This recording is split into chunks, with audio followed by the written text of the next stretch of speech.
Hello दोस्तों, आज हम स्टार्ट कर रहे हैं मैट्रिसेस एंड डिफरेंशियल इक्वेशन, जो कि आपकी बीएससी सेकंड सेमेस्टर मैथमेटिक्स का फर्स्ट बुक है, जिसमें आपका पहला टॉपिक क्या है, मैट्रिक्स है। तो आज हम मैट्रिक्स के बारे में जानेंगे, मैट्रिक्स क्या होता है, इसका डेफिनेशन वगैरह क्या है, इसको व्यवस्थित कैसे किया गया है, फिर इसके हम टाइप्स को भी जानेंगे, जैसा कि आप सभी ने थंबनेल में देखा ही होगा। तो यहाँ पे बस आप जो पिछली क्लासेस में पढ़ के आए हैं, जैसे कि आप 12th क्लास में मैट्रिक्स पढ़ा ही है, तो बस वही सब है। थोड़ा सा यहाँ पे एक्स्ट्रा चीज़ दिए गए हैं, तो बाकी तो जो आप हिंदी में डेफिनेशन वगैरह पढ़ के आए हो वही चीज़ यहाँ पे है, बस लैंग्वेज में थोड़ा सा चेंज हुआ है, आपका इंग्लिश में है। सबसे पहले हम जानेंगे मैट्रिक्स क्या होता है। मैंने यहाँ पे नोट्स में इसको लिख दिया है, इसको आप देख लीजिए। An array of mn numbers with m rows and n columns is called matrix.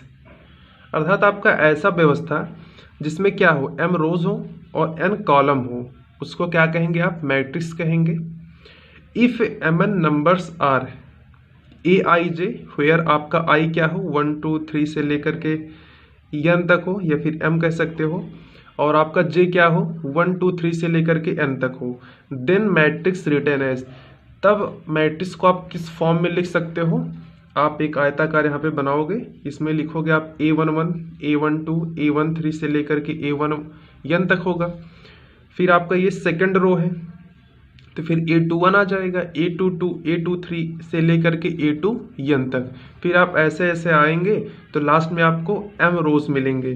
तो m रोज के लिए आपका क्या हो जाएगा, AM1 AM2 AM3 से लेकर के AM तक। इसमें देखिए ये आपका जो पहली लाइन है, ये आपका फर्स्ट रो है, और ये आपका जो पहला ये वाला लाइन है ऊर्ध्वाधर, जिसको आप कहते हैं क्षैतिज व ऊर्ध्वाधर कहते हैं ना। तो आपको कॉलम, ये आपका फर्स्ट कॉलम है, ये सेकंड कॉलम है, ये थर्ड कॉलम है, ये n कॉलम है। इसी प्रकार आपका ये m रोज है, सेकंड m रोज है, और ये लास्ट में आपका m रोज है। तो यहाँ पे देखिए, इसी को आप एक शॉर्ट फॉर्म में भी यहाँ पे लिख सकते हो। It is in short hand written as A I J को आप m क्रॉस n, वेयर आपका i कैसा होना चाहिए, 1 से ग्रेटर इक्वल होना चाहिए और m से लेस आर इक्वल होना चाहिए। इसी प्रकार आपका j भी यहाँ पे डिफाइन किया गया है। तो ये था आपका मैट्रिक्स।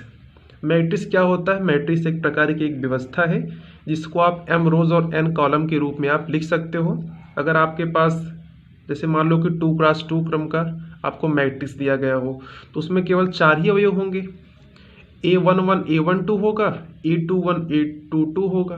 अगर मान लो कि आपके पास 3x3 का मैट्रिक्स है, जिसमें आपके पास 3 रोज और 3 कॉलम हो, तो उसमें आप क्या लिखोगे, A11 A12 A13 A21 A22 A23 A31 A32 और A33। तो ये है आपका मैट्रिक्स, इसका डेफिनेशन। इसको हम रिप्रेजेंट कैसे करते हैं, एक आयताकार सारणी के रूप में। इसी को आप एक आयताकार के रूप में भी लिख सकते हो, लेकिन आप ये वाला साइन उपयोग में लाइए, बहुत ही अच्छा होता है ये, इसमें आपकी गलतियां नहीं होनी है। फिर देखते हैं इसका टाइप्स। तो टाइप्स को देखने से पहले हम टाइप ऑफ मैट्रिक्स जानेंगे। तो ये टाइप ऑफ मैट्रिक्स क्या होता है, यहाँ पे एक नया शब्द है, type of matrix. If A matrix have m रोज, यदि एक आपके पास मैट्रिक्स हो जिसमें क्या हो, m रोज हो एंड n कॉलम्स और n कॉलम्स हो, then m cross n is called. तब जो आपका m क्रॉस n होगा वो क्या कहलाएगा, टाइप ऑफ मैट्रिक्स कहलाएगा। फिर देखते हैं इसके टाइप्स को। तो सबसे पहला टाइप्स हमारा ये है, इक्वालिटी ऑफ टू मैट्रिक्स। अब आप जानते हैं कि दो मैट्रिक्स को आप बराबर कब कर सकते हो, या तो फिर क्या हो, उनके ऑर्डर सेम हो, या फिर उसके जो करेस्पॉन्डिंग एलिमेंट्स हो वे आपस में सेम हो। जैसे कि मान लो कि आपके पास दो मैट्रिक्स दिए गए हैं, एक मैट्रिक्स आपके पास ए आई जे जो कि m क्रॉस n का है, और दूसरा मैट्रिक्स आपके पास दिया गया हो b i j m cross n का। तो वे आपस में इक्वल कब कहलाएंगे, यहाँ पे आपको कंडीशन दिया गया है। जो आपका फर्स्ट कंडीशन है वो क्या हो, बोथ हैव सेम ऑर्डर, या तो फिर वो दोनों सेम ऑर्डर के हो, या फिर their corresponding elements are equal, या फिर उनके जो करेस्पॉन्डिंग एलिमेंट्स हो आपस में क्या हो, समान हो। तो हम कह सकते हैं कि हमारा जो दो मैट्रिक्स दिया गया है वे आपस में कैसे हैं, इक्वलिटी है, अर्थात उसमें समानताएं पाई जा रही हैं, उसको आप सेम मैट्रिक्स कहोगे। ठीक है, तो ये था आपका पहला type, equality of two matrix. आइए इसके हम आगे की बातों को जानते हैं। और इक्वालिटी ऑफ टू मैट्रिक्स को आप इस प्रकार से भी लिख सकते हो कि आपका जो ए आई जे है वह बी आई जे के इक्वल होगा फॉर एवरी आई जे के लिए। तो ये है आपका इक्वालिटी ऑफ टू मैट्रिक्स। फिर देखिए यहाँ पे काइंड्स ऑफ मैट्रिक्स दिया गया है। तो सबसे पहला हम जानेंगे रो मैट्रिक्स क्या होता है। देखिए ये सभी डेफिनेशन बहुत ही ईजी हैं, आपके 12th क्लास में भी थी, तो इसलिए मैंने इसको आप लोगों नोट्स में लिख लिया है पहले से, और आपको फटाफट इसको समझा करके डायरेक्ट एक्सरसाइज को आपसे सॉल्व करवाऊंगा। फिर देखिए आपका ये क्या है, रो मैट्रिक्स है। अब आप रो मैट्रिक्स को जानते हो क्या होता है, जिसमें केवल एक रो हो, सिंगल रो हो, उसको हम रो मैट्रिक्स कहते हैं। यहाँ पे देखिए वही चीज इंग्लिश में लिखा गया है, a matrix having only one row is called row matrix. अब देखिए एग्जाम्पल के लिए यहाँ पे लिखा गया है कि यदि ए इज इक्वल टू आपका क्या हो, A11 A12 से लेकर के A1n तक हो, इसमें आपको जो रोज की संख्या है वो क्या है, 1 है, लेकिन आपके कॉलम कितने हैं, n कॉलम है, तो 1 क्रॉस n, या फिर इसी को आप लिख सकते हो Aij 1 क्रॉस n। यही आपका क्या कहलाता है, row matrix. It is also called row vector. आप रो मैट्रिक्स को रो वेक्टर भी कह सकते हो। तो आप क्या कहोगे रो मैट्रिक्स में, अगर मान लो से आपसे कोई पूछे कि भैया बताए कि रो मैट्रिक्स क्या होता है, तो आप कैसे डिफाइन करोगे। तो आप बताना है कि एक ऐसा मैट्रिक्स जिसमें केवल सिंगल रो हो, उसको हम रो मैट्रिक्स कहते हैं। अब आइए हम बात करते हैं कॉलम मैट्रिक्स। जब आपके पास रो मैट्रिक्स था तो उसमें आप कह रहे थे कि केवल एक रो होना चाहिए। अब आपके पास कॉलम मैट्रिक्स आ गया है, तो आप कॉलम मैट्रिक्स में क्या कहोगे कि जिसके पास केवल एक कॉलम हो। रोज की संख्या एक से अधिक हो सकते हैं, लेकिन कॉलम की संख्या केवल एक होनी चाहिए, उसको आप क्या कहोगे, कॉलम मैट्रिक्स कहोगे। ठीक है, वही चीज यहाँ पे इंग्लिश में लिखा गया है, a matrix having only one column is called column matrix. क्या है डिफिनेशन, इसको आप देख लीजिए, a matrix having only one column is called column matrix. यहाँ पे आपको एग्जांपल दिया गया है, इसको आप देख लीजिए। यहाँ पे देखिए आपके पास कॉलम एक ही है, लेकिन आपके पास जो रोज की संख्या है वह m रोज है। मैंने आपसे क्या कहा, अगर रो मैट्रिक्स है तो उसमें केवल एक रो होगा, अगर कॉलम मैट्रिक्स है तो उसमें केवल एक कॉलम होगा। तो वही चीज यहाँ पे रिप्रेजेंट किया गया है, इसको आप देख लीजिए। और इसको एक नाम से और भी जानते हैं, it is also called column vector. इसको आप कॉलम वेक्टर के भी नाम से जानते हो। अब देखिए, अब हम बात करते हैं इसके थर्ड टाइप की, तो जो कि है आपका नल मैट्रिक्स, या फिर इसी को आप कह सकते हो जीरो मैट्रिक्स। अब ये आपका नल मैट्रिक्स और जीरो मैट्रिक्स क्या होता है, आपने बात सुना होगा 12th क्लास में कि आप जीरो मैट्रिक्स किसे कहते हैं, जीरो ऑफ व्यू, शून्य ऑफ व्यू आप जानते होंगे इसके पहले। अब शून्य ऑफ व्यू क्या है, जिसमें ना तो मतलब रोज और कॉलम तो हो, लेकिन उसके जो एलिमेंट्स हो, उसके जो अवयव हो, वो आपस में क्या है, जीरो हैं।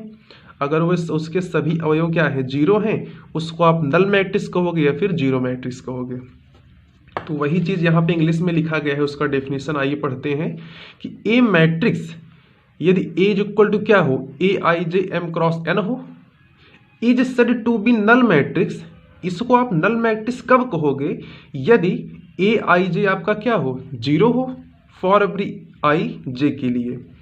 इट इज डिनोटेड बाई, इसको आप रिप्रेजेंट करोगे, डिनोट करोगे जीरो वेक्टर, जीरो कैप, या फिर आप जीरो से कहोगे, या फिर आप थीटा से इसको रिप्रेजेंट करोगे। तो 10 इस प्रकार से आप लिख सकते हो कि जीरो, यहाँ पे आप इसको जीरो वेक्टर या फिर जीरो कैप कह सकते हो। तो जीरो कैप क्या हो जाएगा, एक आयताकार आप यहाँ पे क्या बनाओगे, आप व्यू बनाओगे, और उसमें आप सारे एलिमेंट को आप 0 0 0 0 लिख दोगे। तो आपका यही क्या है, नल मैट्रिक्स, या फिर इसको आप जीरो मैट्रिक्स कह सकते हो। फिर आइए इसके हम अगले टाइप्स की बात करते हैं। आपका जो अगला टाइप हुआ आपका स्क्वायर मैट्रिक्स है। आइए यहाँ पे हम बात करते हैं। तो देखिए स्क्वायर मैट्रिक्स क्या होता है। स्क्वायर मैट्रिक्स अगर हम बात करें क्या है, तो जिसमें आपके क्या हो, रोज की संख्या और कॉलम की संख्या क्या हो, आपस में बराबर हो, उसको आप क्या कहोगे, स्क्वायर मैट्रिक्स कहोगे। देखिए यहाँ पे आई दैट में ब्रैकेट में यहाँ पे लिखा है number of rows is equal to किसके हो, नंबर ऑफ कॉलम के। तो आप क्या कहोगे कि वह कौन सी मैट्रिक्स है, स्क्वायर मैट्रिक्स है। आइए इसका डेफिनेशन जानते हैं कि मैट्रिक्स ए अगर आपके पास ए आई जे एम क्रॉस एन है, is said to be square matrix, उसको आप स्क्वायर मैट्रिक्स कब कहोगे, जब आप m is equal to n ले आ दो, अर्थात आपका जो मैट्रिक्स दिया गया हो उसमें रोज की संख्या और कॉलम की संख्या आपस में क्या हो, इक्वल हो, उसको आप स्क्वायर मैट्रिक्स कहोगे। जैसे कि मान लो आपके पास 2 क्रॉस 2 का मैट्रिक्स है। देखिए मैंने यहाँ पे फिर से एक एग्जांपल देख लीजिए, जैसे कि आपके पास 1 2 3 और यहाँ पे 4 दिया गया है। ये आपका 2 क्रॉस 2 क्रम का मैट्रिक्स है। इसमें देखिए आप फर्स्ट रो सेकंड रो, आपके पास 2 यहाँ पे रो है और 2 ही आपके पास कॉलम है। इसको आप क्या कहोगे कि ये एक स्क्वायर मैट्रिक्स है। वही चीज आपको यहाँ पे लिखा गया है और एक आपको यहाँ पे एग्जांपल दिया है, इसको आप देख लीजिए। फिर हम बात करते हैं डायगोनल मैट्रिक्स की। तो यहाँ पे देखिए डायगोनल मैट्रिक्स क्या होता है। डायगोनल मैट्रिक्स मतलब आपके जो विकर्ण के अवयव हैं, डायगोनल का अर्थ होता है विकर्ण, तो विकर्ण के अवयव तो हों लेकिन उसके नीचे के एलिमेंट और उस विकर्ण के ऊपर के एलिमेंट क्या हों, 0 0 हों। जैसे कि आपके पास ये एक मैट्रिक्स है, यहाँ पे देखिए जो आपका डायगोनल एलिमेंट है वो आपके दिए गए हैं, लेकिन डायगोनल के ऊपर और इसके नीचे के सारे एलिमेंट क्या हों, 0 हों, उसको आप क्या कहोगे, डायगोनल मैट्रिक्स कहोगे। तो a square matrix A is equal to A I J M cross N is said to be a diagonal matrix if A I J is equal to 0 for every I not equal to N. यही आपका क्या कहलाएगा, is called diagonal matrix N cross N. तो ये है आपका diagonal matrix. आइए हम इसके आगे चलते हैं। आगे आपका क्या है, यहाँ पे देख लीजिए स्केलर मैट्रिक्स है। आइए सबसे पहले इसका डेफिनेशन हम पढ़ते हैं। तो ए डायगोनल मैट्रिक्स, सबसे पहले यहाँ पे बात किसकी किया गया है, डायगोनल मैट्रिक्स की बात किया गया है।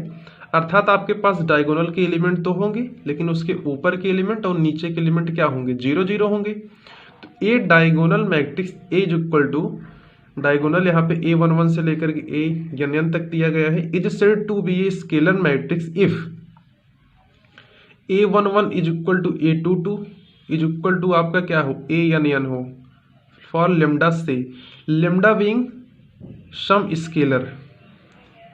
तो ये आपका क्या कहलाएगा, स्केलर मैट्रिक्स कहलाएगा। अर्थात इसके सारे अवयव विकर्ण के क्या हो, आपस में सेम हो, तो इसको आप क्या कहोगे, स्केलर मैट्रिक्स कहोगे। फिर देखिए यहाँ पे आइडेंटिटी मैट्रिक्स क्या होता है। ये diagonal matrix A is equal to, अगर आपके पास एक डायगोनल मैट्रिक्स ए दिया गया है, उसको आप आइडेंटिटी मैट्रिक्स कब कहोगे, जब उसके विकर्ण के अवयव क्या है, 1 1 हो। तो it is denoted by I n, या फिर आई से आप डिनोट करते हो। आइडेंटिटी मैट्रिक्स को हम डिनोट करते हैं या फिर रिप्रेजेंट करते हैं आई से। यदि आपके पास डायगोनल के एलिमेंट क्या हो, 1 1 1 हो, उसको आप क्या कहोगे, आइडेंटिटी मैट्रिक्स कहोगे। फिर आइए इसके हम अगले टाइप की बात करते हैं। तो आपके पास जो अगला टाइप है वह क्या है, ट्रायंगल मैट्रिक्स, जिसमें आपके 2 प्रकार से होते हैं। तो देखिए मैंने यहाँ पे इसका टाइप लिखा है ट्रायंगल मैट्रिक्स, जिसमें आपके पास अपर ट्रायंगुलर मैट्रिक्स होता है और एक आपके पास लोअर ट्रायंगुलर मैट्रिक्स होता है। अब देखिए आपके पास अपर ट्रायंगुलर मैट्रिक्स का क्या अर्थ होता है और लोअर ट्रायंगुलर मैट्रिक्स का क्या अर्थ होता है। यदि आप इससे कह रहा हो कि अपर ट्रायंगुलर मैट्रिक्स, अपर मतलब ऊपर, तो डायगोनल के ऊपर के एलिमेंट तो होंगे लेकिन डायगोनल के नीचे के एलिमेंट सारे क्या हो, 0 0 हो। फिर से आप समझिए, अपर ट्रायंगुलर मैट्रिक्स, अपर मतलब ऊपर, तो डायगोनल के एलिमेंट के ऊपर डायगोनल का एलिमेंट भी होगा और उसके ऊपर के सारे एलिमेंट होंगे, लेकिन डायगोनल के नीचे की एलिमेंट आपस क्या हो, 0 0 हो, उसको आप क्या कहोगे, अपर ट्राइंगुलर मैट्रिक्स। वही चीज़ यहाँ पे डेफिनेशन में लिखा गया है, ये पढ़ते हैं कि ए स्क्वायर मैट्रिक्स यदि आपके पास A equal to A I J N cross N है, स्क्वायर मैट्रिक्स क्या होते हैं, जिसमें रोज की संख्या कॉलम की संख्या बराबर हो, इसीलिए यहाँ पे क्या लिखा गया है, n क्रॉस n। यहाँ पे आप m क्रॉस m भी लिख सकते हो। Is said to be upper triangular matrix if A I J क्या हो, 0 हो, for every i greater j। Example के लिए आपको यहाँ पे दिया गया है एक, यहाँ पे आपके पास व्यू है, इसमें आपके पास डायगोनल के एलिमेंट के साथ साथ इसके ऊपर के सारे एलिमेंट तो हैं, लेकिन डायगोनल के नीचे के सारे एलिमेंट आपस में क्या है, 0 0 हैं, इसलिए इसको आप क्या कहोगे, अपर ट्राइंगुलर मैट्रिक्स। फिर हम बात करते हैं लोअर ट्राइंगुलर मैट्रिक्स की। तो यहाँ पे हम बात करेंगे लोअर ट्राइंगुलर मैट्रिक्स।